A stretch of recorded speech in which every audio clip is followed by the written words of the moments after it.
Mr. Speaker, today being a Monday, I move that we hold a privilege hour. There is an objection to being none. The Congress holds a privilege hour. Mr. Speaker, the next member who will avail of the privilege hours, the gentleman from Party List Bayan Muna, the Honorable Carlos Isagani Zarate. I move that he be recognized. Honorable Zarate is hereby recognized. Thank you, Mr. Speaker. Mr. Speaker, my dear colleagues, I rise to speak on the arrest and trial of former Major General Jovito Palparan, the primary suspect in the kidnapping and serious illegal detention of former UP students Karen and Sherlyn Kadapan. Palparan, who got the moniker of the Butcher, was also accused by human rights groups of masterminding the brutal killing, torture, enforced disappearances, and other forms of human rights violations committed against hundreds of other activists and innocent civilians in the areas where he was previously assigned. Last August 12, Mr. Speaker, the country was alerted by the news of Palparan's capture after 3 years of hiding as a fugitive from the law. Yet, during his arraignment last August 18, he defiantly refused to enter a plea to the charges filed against him, prompting the court to enter a not guilty plea for him. In the same proceedings, Palparan also insisted that he will be accorded a special security arrangement, citing the alleged threats to his life, which the trial court rightfully declined for being baseless. He was ordered detained at the Bulacan Provincial Jail. The Empeño and Kadapan families, as well as their supporters, were relieved of the court's decision. In contrast, former and present officials of the Armed Forces of the Philippines echoed Palparan's call for a special treatment. Some even called for a maximum security and a transfer of jurisdiction. Why would they give special treatment and cradle Palparan, a fugitive from justice, is not at all baffling, but it also shows that they would rather look the other way around when it is one of their own who is up the river. This claim, Mr. Speaker, for special treatment is in stark contrast to the cruel situation of prisoners in many detention facilities all over the country. Case in point, for example, was the inhuman treatment given to political detainee Andrea Rosal, who was already pregnant when arrested. The callous treatment she received from the authorities and the lack of proper medical attention given her eventually resulted to the death of her child only a few days after she gave birth.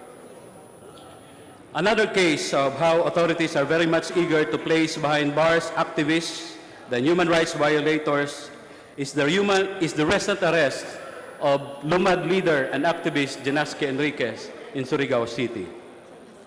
A longtime environmental advocate and LUMAD leader defending their ancestral lands against militarization and large-scale mining operations in Surigao, Enriquez was arrested on trumped-up charges of frustrated murder dating back to last year.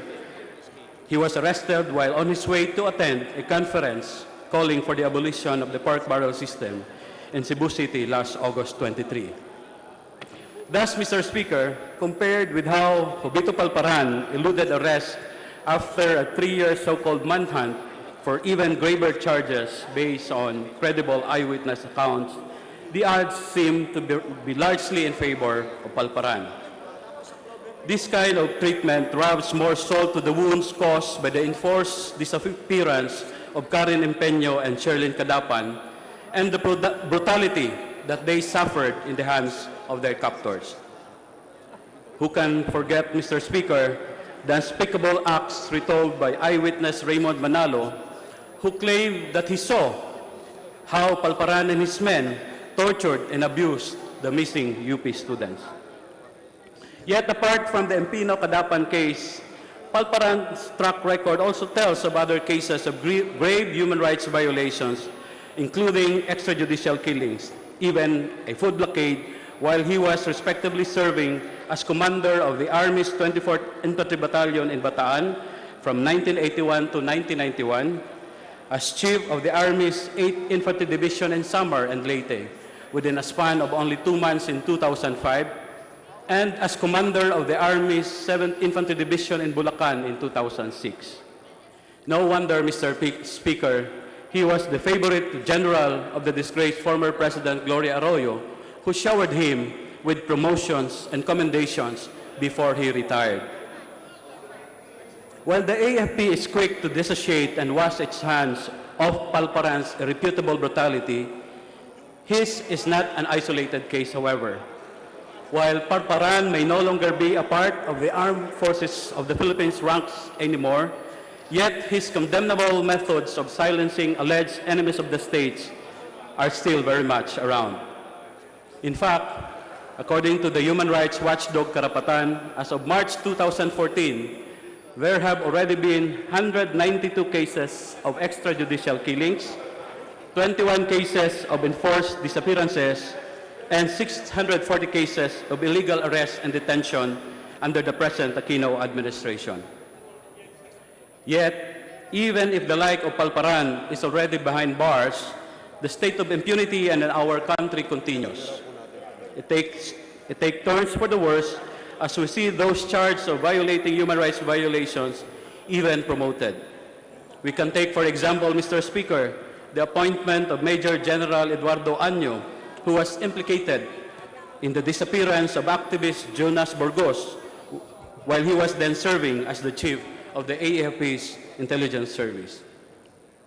In contrast, Mr. Speaker, my dear colleagues, progressive community leaders and political activists like Dinasque Enriquez and the UP graduates and Kabataan Party List members Gerald Salonga and Guillermo Cadano, who were illegally arrested in Nueva Ecija recently, have been vilified time and again and charged with trump-up charges.